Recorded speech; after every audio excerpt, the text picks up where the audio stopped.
I found myself at the edge of an ocean, but not one I'd ever seen before. The water was still, impossibly still, like glass that had never been touched by wind. Hovering above it was a city, not floating, suspended, held in place by enormous stone lilies, their petals wide and ancient, like they had bloomed at the beginning of time. Each one cradled a building. Towers, shops, markets, homes, all drifting slowly in a giant circle. I stepped onto a bridge made of woven light. It didn't sway, it just pulsed with a rhythm I realized was my own heartbeat. With every step forward, the city moved backward. Time here was not a line. It was a spiral, and I was walking against it.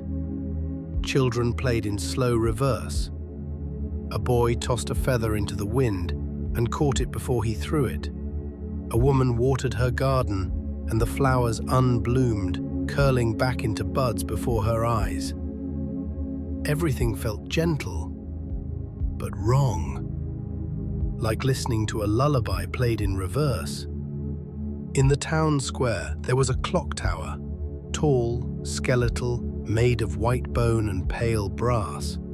It rang once every hour, but always before the hour arrived.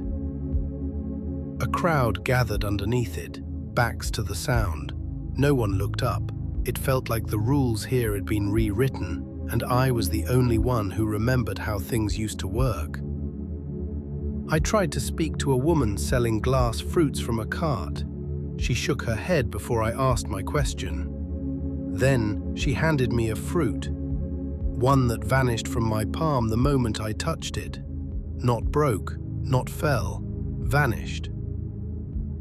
Like a thought I hadn't finished thinking. The more I walked, the more I realized my own reflection was growing younger in windows. My clothes were cleaner, my footsteps lighter. I felt memories slipping away, not erased, but unwritten. I passed a wall covered in writing, glowing runes, lines of text that crawled backward across the surface, revealing secrets that hadn't yet been told. One line stood still, just one. It said, "You are not supposed to be here yet." I ran, or I tried to, but running only pulled me further back. My surroundings folded in reverse. Birds returned to their nests mid-flight. Raindrops rose into the sky. Shadows reached ahead of me instead of behind. The woman with no shadow appeared again. She always appeared before I saw her, as if her presence arrived minutes before her body. She whispered in a voice that echoed forward, "You must leave before your thoughts reach your mouth, before your future forgets you." She touched my shoulder, and I felt memories drain out through her hand. My name, my birthday, my reason for being here, gone. I stumbled back to the bridge of light. It was dimmer now, its rhythm slower. My heartbeat no longer matched it. I looked up and saw myself at the entrance to the city, standing, curious, afraid.